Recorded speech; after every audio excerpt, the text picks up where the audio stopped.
জানিয়ে দিব এই মুহূর্তে পাওয়া সর্বশেষ বাংলা সংবাদ। শুরুতেই শিরোনাম। দেশকে স্বাভাবিক অবস্থায় ফিরিয়ে আনতে সরকারকে সহযোগিতা করছি, আমির খসরু মাহমুদ চৌধুরীর ঘোষণা। পরেই জানাবো, ৭১-এ আওয়ামী লীগ মানুষকে বন্দুকের মুখে রেখে পালিয়েছিল, ২৪-এও তাই করেছে ডক্টর আব্দুল মঈন খান। এরপরেই জানাবো, সমন্বয়ক মরার জন্য প্রস্তুত হওয়া হুমকি দুর্বৃত্তদের। এরপরে জানাবো, নির্বাচনের মাধ্যমে জনগণের হাতে ক্ষমতা ফিরিয়ে দেওয়া জরুরি, নজরুল ইসলাম খানের বার্তা। সর্বশেষ জানিয়ে দিব, জুলাই শহীদ স্মৃতি ফাউন্ডেশনের দায়িত্ব ছাড়লেন সার্জিস আলম। সংবাদ শিরোনাম শুনছিলেন, এবারে বিস্তারিত। দেশকে স্বাভাবিক অবস্থায় ফিরিয়ে আনতে সরকারকে সহযোগিতা করছি, আমির খসরু মাহমুদ চৌধুরীর হুঁশিয়ারি। দেশ ও প্রবাসীদের কল্যাণে ভবিষ্যতে নজর দেওয়া হবে মন্তব্য করে বিএনপির স্থায়ী কমিটির সদস্য আমির খসরু মাহমুদ চৌধুরী। তিনি বলেছেন, সরকারকে সহযোগিতা করছি যাতে দেশ যত দ্রুত সম্ভব একটি স্বাভাবিক অবস্থায় ফিরে আসে। এর কোনো বিকল্প নেই। এর বাইরেও অন্য কোনো রাজনৈতিক প্রতিক্রিয়া করতে গেলে মানুষের মনে সন্দেহ ও ভীষণ ধারণা তৈরি হবে। সেটা হবে অগণতান্ত্রিক। আমরা শেখ হাসিনার পতনের আগেই ৩১ দফা এবং ৭ বছর আগে ভীষণ ২০৩০ ঘোষণা করেছি, যা বাস্তবায়নে আমরা জাতির কাছে প্রতিজ্ঞাবদ্ধ। রাজধানীতে এক আলোচনা সভায় প্রধান অতিথির বক্তব্যে তিনি সব কথা বলেন। জাতীয় প্রেস ক্লাবের তোফাজ্জল হোসেন মানিক মিয়া হলে বাংলাদেশের গণতন্ত্রায়ন ও উন্নয়নে বহির্বিশ্ব বিএনপির ভূমিকা শীর্ষক আলোচনা ও মত বিনিময় সভার আয়োজন করে যুক্তরাষ্ট্র বিএনপির নেতারা। যুক্তরাষ্ট্র বিএনপি সাবেক সভাপতি আব্দুল লতিফ সম্রাটের সভাপতিত্বে ও বিএনপি নির্বাহী কমিটির সদস্য এবং যুক্তরাষ্ট্র বিএনপির সাবেক সিনিয়র সহসভাপতি গিয়াস আহমেদের পরিচালনায় বক্তব্য দেন জাতীয় প্রেস ক্লাবের সভাপতি হাসান হাফিজ। বিএনপি নির্বাহী কমিটির সদস্য Abdul Latif Johnny, Mohiuddin Ahmed Jhintu, Florida BNP সভাপতি ও মুক্তিযোদ্ধা দলের কেন্দ্রীয় আন্তর্জাতিক সম্পাদক ইমরানুল হক Chakladar, new York state BNP সভাপতি অলিউল্লাহ আতিকুর রহমান, বিএনপি সাধারণ সম্পাদক সাইদুর রহমান সাইদ, যুক্তরাষ্ট্র যুব দলের সাবেক সভাপতি কামরুজ্জামান বাবু, কাউন্সিলর সুরাইয়া, অস্ট্রেলিয়া স্বেচ্ছাসেবক দলের সভাপতি মুসলে উদ্দিন হাওলাদার আরিফ, কানাডা মহিলা দলের নাজমা হক, কানাডা নর্থ বিএনপির সভাপতি তৌফিক এজাজ প্রমুখ। ৭১-এ আওয়ামী লীগ মানুষকে বন্দুকের মুখে রেখে পালিয়েছে, ২৪-এও তাই করেছে মঈন খানের মন্তব্য। বিএনপির স্থায়ী কমিটির সদস্য ডক্টর আব্দুল মঈন খান বলেছেন যে, গণতন্ত্রের জন্য বাংলাদেশ ১৯৭১ সালে স্বাধীন হয়েছিল। ইনশাআল্লাহ পুনরায় বাংলাদেশ সে গণতন্ত্র পুনঃপ্রতিষ্ঠা করবে। তিনি বলেন, আওয়ামী লীগের পালিয়ে যাওয়া নতুন কিছু নয়। তারা বাধ্য হয়েছে ১৯৭১ সালে তৎকালীন পূর্ব পাকিস্তানের মানুষকে পাক হানাদার বাহিনীর বন্দুকের মুখে রেখে যেভাবে পালিয়ে গিয়েছিল, ২০২৪ সালে সেভাবেই পালিয়েছে।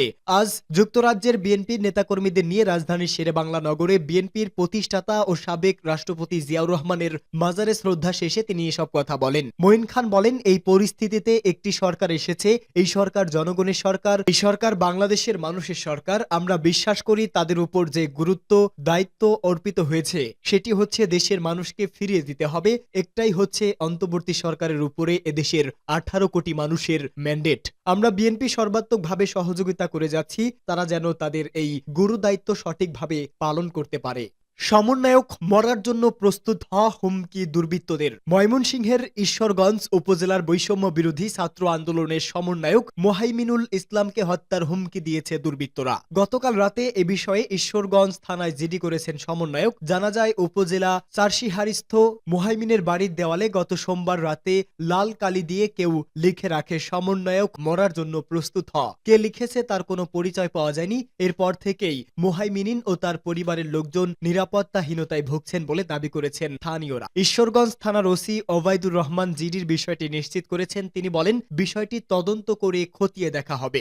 নির্বাচনের মাধ্যমে জনগণের হাতে ক্ষমতা ফিরিয়ে দেওয়া জরুরি বলে মন্তব্য নজরুল ইসলাম খানের। বাংলাদেশ জাতীয়তাবাদী দলের স্থায়ী কমিটির সদস্য নজরুল ইসলাম খান বলেছেন, সংস্কার করতে এই বছরের বেশি সময় লাগার কথা নয়। সুষ্ঠু নির্বাচনের মাধ্যমে জনগণের হাতে ক্ষমতা ফিরিয়ে দেওয়া জরুরি। গুলশানে দলের চেয়ারপারসনের অফিসে খেলা খেলাফত মজলিসের সঙ্গে মতবিনিময় সভায় তিনি এসব কথা বলেন। নজরুল ইসলাম খান জানান, গণতন্ত্র পুনঃপ্রতিষ্ঠায় কাজ এখনো অবশিষ্ট আছে। দেশের বিদ্যমান পরিস্থিতি নিয়ে খেলাফত মজলিসের সঙ্গে আলোচনা হয়েছে, আমাদের মধ্যে কোনো দ্বিমত নেই। রাজনীতিতে যার সঙ্গে যার মতের মিল হবে তারা একসঙ্গে কাজ করতে পারে, এটি নিয়ে দুশ্চিন্তা করার কিছুই নেই। নির্বাচন আন্দোলনের একটা অংশ জানিয়ে তিনি বলেন, আমরা ঐক্যবদ্ধ আছি। যারা ফ্যাসিবাদদের বিরুদ্ধে যুক্ত ছিল তাদের সবাইকে সঙ্গে নিয়ে জনগণের কল্যাণ করার চেষ্টা করব।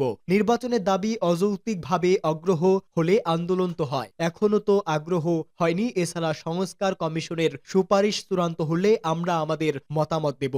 জুলাই শহীদ স্মৃতি ফাউন্ডেশনের দায়িত্ব ছাড়লেন শারজিস আলম। জুলাই শহীদ স্মৃতি ফাউন্ডেশনের দায়িত্ব ছেড়েছেন বৈষম্য বিরোধী ছাত্র আন্দোলনের শীর্ষ সমন্বয়ক শারজিস আলম। সামাজিক যোগাযোগ মাধ্যম ফেসবুকে দেওয়া এক পোস্টে তথ্য জানান শারজিস। ফেসবুক পোস্টে শারজিস আলম লিখেছেন, জুলাই শহীদ স্মৃতি ফাউন্ডেশনের সাধারণ সম্পাদকের দায়িত্বে আমি নেই। এই ফাউন্ডেশনের গতি ত্বরান্বিত করার জন্য ফাউন্ডেশনের গণতন্ত্র কাঠামো ও কাজের প্রক্রিয়াতে পরিবর্তন আনা হয়েছে। এখন থেকে এক্সিকিউটিভ কমিটি পুরো অফিসের সার্বিক বিষয় পরিচালনার দায়িত্ব পালন করবে। চিফ এক্সিকিউটিভ সেখানে অফিসের প্রধান হিসেবে দায়িত্ব পালন করবেন মীর মাহবুর রহমান সিদ্ধ, বর্তমানে ওই সিও হিসেবে দায়িত্ব পালন করছে। গভর্নিং বডি ফাউন্ডেশনের পলিসি মেকিং কাজ করবে, যেখানে মাননীয় প্রধান উপদেষ্টা সহ 4 জন উপদেষ্টা রয়েছেন। সাধারণ সম্পাদক নামে কোনো পদ এখন নেই। এই ফাউন্ডেশন প্রথম আর্থিক সহযোগিতা শুরু করে 1 অক্টোবর, অফিস চালু হয় 15 অক্টোবর থেকে।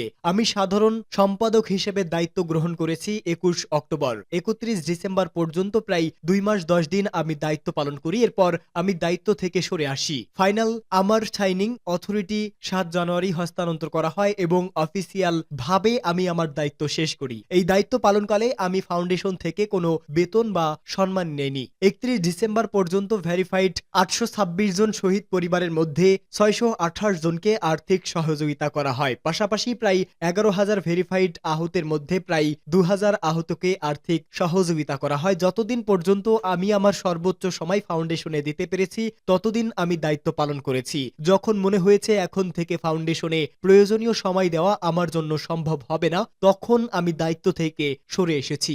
আমার কাছে নিজের সীমাবদ্ধতা এড্রেস করা এবং সে অনুযায়ী দায়িত্ব গ্রহণ বা ত্যাগ করা কোনো দুর্বলতা নয়, বরং এটাতে সৎ সাহস লাগে, আর আমি সেটাই করেছি।